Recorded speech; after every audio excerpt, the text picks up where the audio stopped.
bu sürede Allah subhanahu wa ta'ala nimani bayon qilmoqchi desa, umumiy jihatdan bunun tafsiriga yoki har bir oyatning tafsiriga kirib qolsa bir yilda tugmaydi. Umumiy mazmuni nima shuni bir qur so'zlab o'taman. Bu oyatni Allah subhanahu wa ta'ala bir kalima bilan boshlagan. Va bu kalimani mushu so'rning ichida qayta 5 qatim takror qilgan. Ammo bu kalimani boshqa so'rda undaq shaklda 5 qatim yoki undan ortiq shaklda keltirib boqmagan. Bu kalima bo'lsa alif lam mim Allahu la ilaha illahu al hayyul qayyum. La ilaha illahu kalimasi. Faqat başlashni la ilaha illahu Allah'tan başqa, yani u zotdan başqa iloh yo'q degan bu tavhid kalimasi bilan boshlangan. 6-oyatda huvallazi yusawwirukum fil arhami kayfa yasha la ilaha illalloh la ilaha illa huval azizul hakim degan kalimani yana keltirgan. Qaytalardan 6-oyatda bir qatim takrorlagan. U Allohdan boshqa iloh yo'q. U Allohdan boshqa iloh yo'q degan kalimani. Onundan başqa yeni bir oyatda 2 qatim takror qilgan shu kalimani. Shahidallohu annahu la ilaha illahu vel malaikatu ve ulul ilmi qaiman bil qist. La ilaha illahu vel azizul hakim degan oyatni Shahidallohu annahu şu oyatning o'zida yana 2 qatim zikr qilib, "O Allohdan boshqa iloh yo'qdir" degan kalimani 4-qatim takrorlagan. 5-qatimda va maxtalafallazina utul kitaba in hada lahuval qasasul haqq wa ma min ilahin illalloh. Allohdan boshqa iloh yo'q degan bu kalimani 5-qatim shu aniq lafzi bilan takrorlagan. Yana demakchi bu so'rda bir tavhidni bayon qilib o'tadi Alloh subhanahu va taolo. Ammo bu aniq holatda Allohdan boshqa iloh yo'q degan bir tavhid kalimasini aniq holatda keltirib o'tadi. Ammo boshqa oyatlarda har bir kalimaning ichidan, har bir so'zning ichidan Allah subhanahu wa ta'alaning birlik va barligiga dalolat qiladigan tavhid kalimalarini istinbot qilib elib chiqish mumkin. Ammo aniq holat keltirgani bu 5 kalimani Allah subhanahu wa ta'ala bu yerda keltirgan deb shunda deydi. Qur'oni Karimda mushu so'rdan bakaroq islom kalimasini ko'p zikr qilgan bir so'r yo'q deb shunda deydi. Innad dina indallohil islam. Aniq holatda Allohning nazarida va dargohida qabul bo'lgan birdan-bir din islom dinidir. Deb 2 qatim deb shunda degan. Va men yabtaghi g'ayral islami dinan falan yuqbala minhu. Islomdan boshqa narsani da'vo qilgan, boshqa dinga ergashgan yoki boshqa bir mazhabga kirgan odam o qabul qilinmaydi, uning raddir deb bu islom kalimasini uningdan boshqa nurg'un yerda zikr qilgan. So'rning 3-sepida ham islom kalimasini 4 qatim zikr qilgan Alloh subhanahu va taolo. 4 qatim zikr qilgan. Vaqt munosabatidan buning tafsilotlariga kirmayman. Ammo Alloh subhanahu va taolo bu so'rda 100dan ortiq oyatda nasoralarga xitob qilgan. Nasoralarga munozara qilgan. Shularga dalil keltirgan. Nima uchun endi bu so'rning Ali İmran deb atalib qolganligi, uningdan boshqa nurg'un tavhid so'risi desimi bo'ladi, uningdan boshqa odam so'risi desimi bo'ladi, nurg'un payg'ambar vaqti, nurg'un hattoki masalan Isa alayhisalomning o'zining ismini zikr qilib shu ism bilan ism qo'ysimi bo'ladi, ammo nima uchun Ali İmranni zikr qilganligi, İmran oilasi deb zikr qilganligini bu yerda bir qo'l o'rganib o'tamiz. 100dan ortiq oyatda Alloh subhanahu va taolo nima deydi desa, mushu nasoralarga, ya'ni Isa alayhissalom Allohning bolasi, bu ilohdir deb shu da'voni qilgan nasoralarga xitob qilib, Alloh subhanahu va taoloning birlik va barligini bayon qildi. Inna mathala Isa indallohi kamathali Adam, xalaqahu min turabin thumma qala lahu kun fayakun. Deb shunday deydi. Yani Allah subhanahu wa ta'ala İsa aleyhisselam'ın sizler Allah'ın balası yoki Allah subhanahu wa ta'ala'nın bilen tam beraber kurulgan ilah deb shunda qaraysizlar. Sizlar İsa'ni nimaga odamning misoliga o'xshash buning misoli. Odamni İsa aleyhisselam'ni otisiz yaratgan bo'lsa, Allah subhanahu wa ta'ala Adam aleyhisselam'ni ota-onasiz yaratdi. Bununğa qadir Allah İsa alayhissalamni ham shuningga o'xshash atsiz yaratishga qodir deb shuni bayon qilmoqchi. Yana bu yerda demoqchiki, Imron oilasiga o'xshash shundoq bir oilaning balasi bo'lgan bu kishini sizlar nima deb iloh qilib olasizlar? Bir payg'ambarning balasi bo'lsa bir gap. Odatdagi bir odam, shu odamning o'g'lini sizlar iloh qilib ko'tarib oldinglar. Bu aqlga uyg'unmi deb buni xitob qilmoqda. Şu davrdagi nasoralardan Najron nasorasi deydigan bir turkum kishilar Makka fathi bo'lgandan keyin payg'ambarimiz sollallohu alayhi vasallamning qishigan Najrondan 60 nasora keldi. Bularga bir necha odam bosh bo'lib keldi. Payg'ambarimiz sollallohu alayhi vasallamning qishida turdi, nurg'un nasihatni qildi payg'ambarimiz sollallohu alayhi vasallam ularga. Nurg'un dalilini keltirdi. Allah subhanahu wa ta'alaning birlik borligi va ularga İsa alayhissalamning kelib chiqishi shuni bayon qilgandan keyin ular iymon etqala olmaydi. Iymon etqala olmaydi. Oxirda ediki payg'ambarimiz sollallohu alayhi vasallam unda bo'lsa mubahala qilishaylik deb shunday deydi. Sizning rasul qilib qolsa agar siz degandek İsa Allohning o'g'li bo'lib iloh bo'ladigan bo'lsa sizlar bütün balacaqlarınla, xotun balacaqlarınla ekilinglar yoki shularning nom bilan qasam qilib shunda deganlar ki biz halok bo'lib har zaman bo'lib ketadi deysizlar. Mamma payg'ambarimiz shunda degan. Qizim Fatima qizini chaqirgan, Hasan Husaynni chaqirib beqini tug'izib, mamma Allohdan boshqa iloh yo'q. İsa alayhissalom Allohning bendisi ve peygamberi degan sözümde şununla qatta men şununla qasam qilay, sizlar shunda qasam qilinglar. Agar qaysimizning qasami yağan bo'lsa, shu xarzabun bo'lib, mushu bütün urug' avlodi tugab ketsin. Men yağanchi olsam mushu balamni biqin chiqdim mana navralarimni qizimni. Deb shunda degan vaqtda shuning bilan haliqa 60 kishiningki boshliqlari asta orqaga berib qanday qilamiz deyishib degan vaqtda orasi bir olim. Shu nasara olim shunda deydi. Herkes mi qasam qilmanglar. Ma'nodan ki bizning aramizda agar mush qasamni qilsanglar, mush mubahalaga kirib salsanglar, o aqimizda adam qolmaydi, urug' avlodimiz qolmaydi deb shunda degandan keyin asta payg'ambarimizning qishig'i kirib biz jizyat to'laylik Rasululloh deb yenib ketgan. Jizyat to'laylik deb yenib ketdik. Şunun qatta Allah subhanahu wa ta'ala şu yerde فَمَنْ حَاجَكَ فِيهِ مِنْ بَعْدِ مَا جَاءَكَ مِنَ الْعِلْمِ فَقُلْ تَعَالَوْا نَدْعُوا أَبْنَاءَنَا وَأَبْنَاءَكُمْ وَنِسَاءَنَا وَنِسَاءَكُمْ وَأَنفُسَنَا وَأَنفُسَكُمْ ثُمَّ نَبْتَهِلْ فَنَجْعَلْ لَعْنَةَ اللّٰهِ عَلَى الْكَاذِبِينَ Allah'ın laneti yağançı adam gibi olsun deb şu yerde qasam qilishga urinib qolgan vaqtda unimay qaytib ketgan deb shunda deydi. Shundan keyin shu kelgan o'makning ichidagi ba'zi bir kishilar qaytib ketgandan keyin iymon etganligini Ibn Kathir rahimahulloh taala o'zining tafsirida bayon qildi. Bu surada yuqori deganimizga o'xshash nurg'un yerda mush ahli kitobga xitob qildi.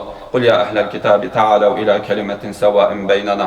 Ey ahli kitob kelinglar Allah subhanahu wa ta'alaning dini fikri deb undan boshqa ya ahlal kitabi lima tuhajjuna fi Ibrahim to'g'risida nima xitolish silsila degan xitoblar orqali ya ahlal kitabi lima takfuruna bi ayati Allahi wa antum tashhadun sizlar shuningning rost ekanligini bilib turibsizlar.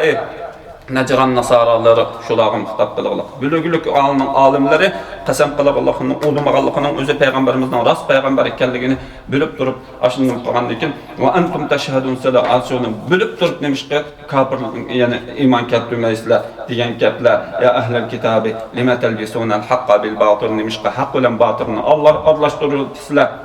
Deganga o'xshash shunday kitoblar orqali nurg'un kitoblarda mushu yahud nasoralarga yoki ahli kitoblarga 100 dan ortiq yerda mushlarga xitob qilgan va Alloh subhanahu va taolaning birlik borligini va İsa alayhissalomning Alloh subhanahu va taolaning payg'ambari va bandisi ekanligini bayon qilgan.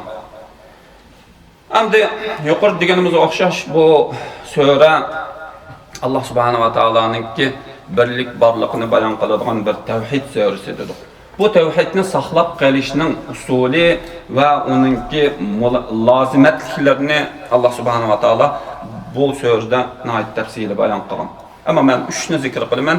Birinchisi bo'lsa yaxshilikqa buyurib, yamanlıqdan to'sishdan iborat. Bu ishni qilsanglar, sizlar tavhidga kirgandan keyin mushni qilmasanglar tavhid buzilib ketadi deb shunday deydi. Shuning ishorat qilganlik tufaylidan val takum minkum ummatun yad'una ilal khayri va ya'muruna bil ma'rufi va yanhauna 'anil munkar. Sizlarning ichinglardan bir turkum odamlar yaxshilikqa buyurib, yomonlikdan to'sib qiston. Anda qilmasa dindan chiqib ketib qolsalar yoki xalq ezib ketib qoladi deb shuni bayon qilish uchun Alloh subhanahu va taolo bu yerda amr ma'ruf va nahiy munkarga buyurgan. Yana bir oyatda kuntum khayra ummatin ukhrijat lin-nasi ta'muruna bil ma'rufi va tanhauna 'anil munkari va tu'minuna billah. Sizlar nima degan yaxshi bir qavm, ya'ni ummati Muhammad sallallohu alayhi vasallamni maqtab shu yerda deydiki, sizlar yaxshilikqa buyuruvchilar, yomonlikdan to'ssalar deb shuni bayon qiladi. Yana bir so'rda Alloh subhanahu va taolo mushu Yahud nasoralar va ahli kitobning o'zining ichidagi mushu gunoh ma'siyat o'tkazgan yoki xatolashib ketgan kishilarni ogohlantirmaganligi tufaylidan mushu ahli kitobning özünün peygamberliği la'natlayotgan. Lu'inallazina kafaru ala lisani Davud wa Isa ibn Maryam. Zalika bima asaw wa kanu ya'tadun. Kanu la yatanahuna 'an munkarin fa'aluhu. Labisa ma kanu yaf'alun. Davud aleyhisselam ve İsa ibn Maryam'ın tiliği binaen ularning ichidagi ma'lum bir kishilar ularning la'natiga uchrab ketdi deb shunda deydi. Nima ishga uchrab ketdi shu la'natga degan vaqtda ular yaxshilikqa buyurmaydi, yomonlikdan to'smaydi. Asosliq sebep şu yaxshilikqa buyurib, yomonlikdan to'smaydi. Demak, tavhidni saqlab qolishning birinchi asosi yaxshilikqa buyurish va yomonlikdan to'sishdan iborat. İkincisi Allah subhanahu wa taala yana bir oyatda kimni do'st tutib, kimni dushman tutishni muhimligini bayon qiladi. Ya ayyuhallazina amanu la tattakhidu bitanatan min dunikum la ya'lunakum khabala waddu ma'anittum qad badatil baghda'u min afwahihim wa ma tukhfi suduruhum akbar. Da shunda deydi. Ey iman etgan zatlar, sizlar din bo'lmagan kishilarni do'st tutmanglar. Dinsizlarni do'st tutqanmanglar. Ularni o'zingizlarga dushman tutinglar. Qachoniki shularni do'st tutib qolsanglar, sizlar halok bo'lib ketasizlar demakchi. Tavhidingni buzilib ketadi. Ya'ni mu'min musulmonning men mu'min degan kishiningki al-vala val-bara, ya'ni kimni do'st tutish, kimni dushman tutish bu narsa aniq bo'lmagan vaqtda bu tavhid yo'qolib ketadi. Nurg'un kashalar mushundan chiqadi. Nifaq, munofiqlik mushundan bo'ladi. Munofiqning iymoni yo'q shuning uchun. Haqancha ash bizning oramizga kirib kechichi tahajjudni biz bilan do'sima, yig'lasima, nima qilsa u yog'ancha. Uningda iymon, tavhid deydigan narsa yo'q. Shu tavhid deydigan narsa qalbida bo'lmaganligi uchun o nifaq Xitoy ishlaydi yoki kafir ishlaydi yoki musulmonning zihniga shuni ishlaydi. Qalbida tavhid, zarracha tavhid bo'lgan bo'lsa, zarracha iymon bo'lgan bo'lsa, unda qilmaydi. Shuning uchun bu tavhidni saqlab qolishning eng birinchi asosi siz kimni do'st tutib, kimni dushman tutganligingizni shuni biling deb bu oyatda buni bayon qiladi. Yana birisi bu tavhidni saqlab qolishning eng muhim asosli tutqusidan birisi bo'lgan jihadni bayon qiladi Alloh subhanahu va taolo. Wa idh gadawta min ahlika tubawwi'ul mu'minina maqa'ida lil qital. Wallahu sami'un alim. Uhud g'azatining bayonin tafsili bayon qiladi bu yerda.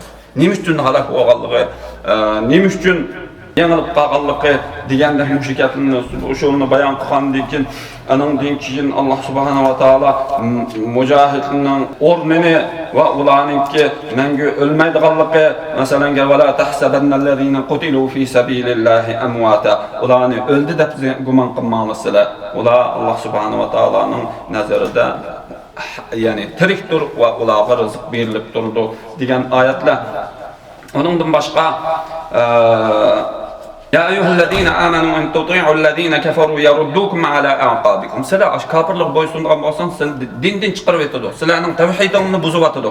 Deb bu yerda shu dinda çın turuş. Onundan başqa ya eyyuhellezine amanu la takunu kellezine keferu ve qalu li ihwanihim iza darabu fil ardi aw kanu guzzan law kanu indana ma matu ve ma qutilu. Yani agar sizlar biz cihatga chiqmagan bo'lsanglar bizga o'xshash o'lmagan bo'ladinglar, siz aşaga chiqqanliging uchun o'ldinglar degandek o'z vaqtidagi bir gap so'zlar sahobalarning ichidagi aqid qolgan munofiqlar mushu mujohidlarning aqidan gap topgan. Şu onun gap sözünü bayan qilib, bu yerda bu iymonni saqlab qolish, bu tavhidni saqlab qolishning eng yani muhim amili bo'lgan jihadni bayan qiladi. Va mujohidning o'rni Alloh subhanahu va taolo ularga bergan mukofotlar, ularning eng oxirgi shu oyatning suraning eng oxirgi satida fastajaba lahum robbuhum anni la udi'u amala amilin minkum min zakarin aw untha ba'dukum min ba'd fallazina hajaru wa ukhriju من ديارهم وأوذوا في سبيلي وقاتلوا وقتلوا لأكفرن عنهم سيئاتهم ولأدخلنهم جنات تجري من تحتها الأنهار. Yani ularning dualarına Allah subhanahu wa taala icabet kıldı. Ularning qilgan har bir amelini hergiz zayi qilib atmaydi. Mayli ular er olsun, ayol olsun, cho'ng kichik olsun, ularning hammasininki amelini Allah subhanahu wa taala dünya ve ahirette, bu dünya ahirette hassalab beradi. Ular bazı ular bir-birisi bilan dostdur. Fellezine hajaru va ular diyarlarını tashlab hijrat qilib chiqqan edi va diyarlardan o'zining vatanlaridan qo'g'inib chiqarilgan va Alloh subhanahu va taolaning yo'lida va mushu tavhidning yo'lida va uzu fi sabili mening mushu yo'limda nurg'un aziyatlarni chekkan inson tatib bo'lanmoqsiz darajada hattoki ba'zi bir aziyatlarni inson shunda deb qoladiki, agar mushu aziyat, mushu zulm bir kalining ustiga yoki pilning ustiga tushgan bo'lsa ko'tarilmasdi degan shundaq bir zulmlar, ya'ni kimning ustiga tushadi desa, ba'zida mushu tavhid ahlining, mujohidlarning ustiga tushib qoladi. Shu mening yo'limda aziyat topdinglar va mening yo'limda jihad qildinglar va shu yo'lda o'ldinglar va o'ltirdinglar. La ukaffiranna anhum sayyi'atihim ma ularning gunohlarini butun kechirib o'taman. Va la udkhilannahum jannatin tajri min tahtiha al-anhar. Ostidan o'stanglar iqib turadigan shu jannatga kirgizaman. Tavaban min indillah. Bu Alloh subhanahu va taolo tarafidan berilgan ajr bularga. Deb bu yerda nurg'un shu mujohidlar to'g'risida hicret qilib chiqqan muhojirlarning to'g'risida Alloh subhanahu va taolo buni bayon qiladi. Andan keyin shundoq bir oyatni zikr qiladiki, Alloh subhanahu va taolo la yaghurrannaka taqallubul ladina kafaru fil bilad suraning oxirida. Sizlarning mushu dunyodagi kofirlarningki taraqqiyotlari, dunyodagi maishatlari, nozu ne'matlari sizlarni mag'rur qilib qo'ymasin. Seni aldab qo'ymasin. Mata'un qalil. O bek az bir narsa u Alloh subhanahu va taolaning nazarida. Thumma ma'wahum jahannam. Ma bijih yaşsa 50 yil, 60 yil, 70 yil shu noz ne'matdan bir bahramon bo'lganda qoladi. Ammo oxirsida bordi, thumma ma'wahum jahannam. Oxirsida bordigan yeri yana bir do'zaxdir. Deb biz tavhid ahliga va mujohidlarga xitob qilib shunda deydiki, yani sizlarni bular dunyoliklar ularningki mushu dunyodagi taraqqiyotlari yoki nozu ne'matlar ko'zonni qamashtirib qo'ymasin deb bu tasallini bilib o'tirdi. Oyatni Alloh subhanahu va taolo mushu tavhidni qandoq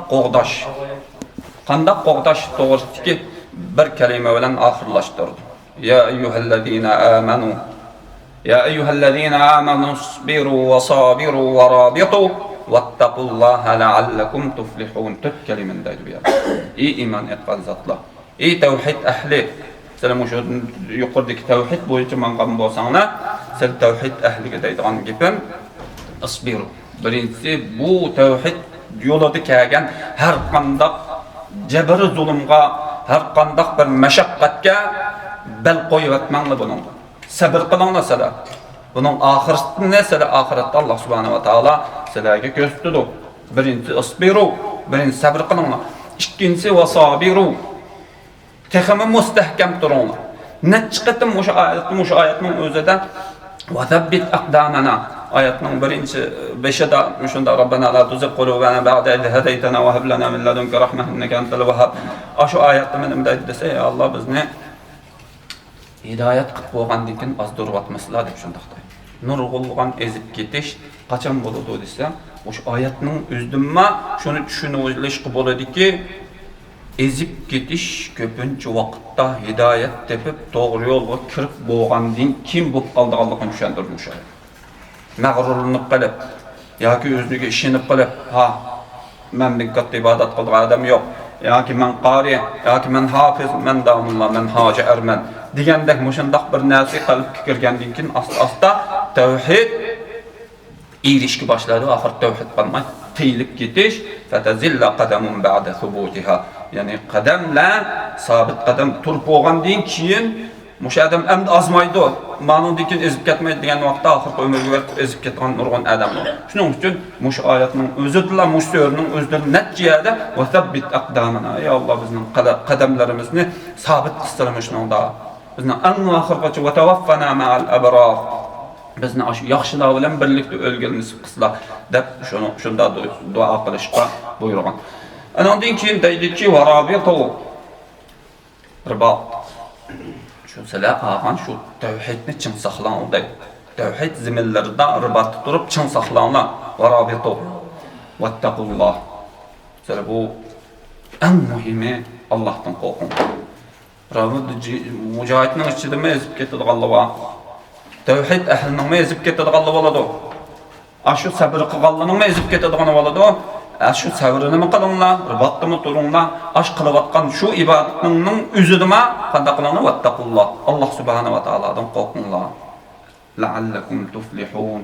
Ya'ni Alloh subhanahu va taoloning nijoti va jannati sizlarga erishishi shu orqali bo'ladi demakchi. U so'rning umumiy mazmuni, Ali Imron surasining umumiy mazmuni shu. Allah subhanahu wa taala hammamizni haqiqiy bir sop Allah subhanahu wa taala qabul qilgan, Allah subhanahu wa taala buyurgan shu tavhidning ustida qilsin. Hammamizni shu payg'ambarimiz sallallohu alayhi va sallam buyurgan va o'zi yashagan shu tavhid iymonning ustida qilsin. Va payg'ambarimiz sallallohu alayhi va sallamning madrasada cho'ng bo'lgan shu tavhid ahli bo'lgan sahoba kiromlarning shu tavhidiga o'xshash bir tavhid ato qilsin Alloh subhanahu va taolo. Abu Bakr Siddiq radhiyallohu anhuning iymondek bir iymon ato qilsin. Ulaikallazina hadahumullohu fa bihudahum muqtadih deydi. Ularga shularning yo'lini tutib mansanglar yoki shularga o'xshash shuli, ya'ni sahobalarni ko'rsatmoqchi bu yerdagi oyatda. Shuningga o'xshash mansanglar Alloh subhanahu va taolo sizlarni haqiqiy tavhidning ustida qiladi deb shunday degan. Alloh subhanahu va taolo hammamizni haqning ustida yashab va shu haqning ustida vafot topqimiz qilsin. Oxiru davona alhamdulillah.